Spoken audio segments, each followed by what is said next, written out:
Hello guys, in today's video I will be showing you uh, how to fix Starmaker.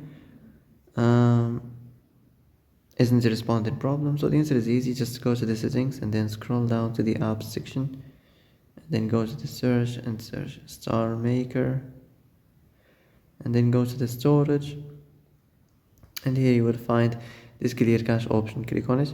Now you can go check it if it worked, and if it didn't, you can try to restart your phone or turn the Wi-Fi off and on, or the Bluetooth or the airplane mode.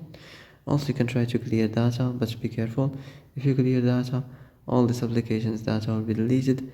This includes all files, the settings, the accounts, the databases, etc. So be careful if you want to clear your data. And that's it for today's video. I hope this is the answer you've been looking for. If you like this video, don't forget to like and subscribe, and see you in the next video. Thanks for watching.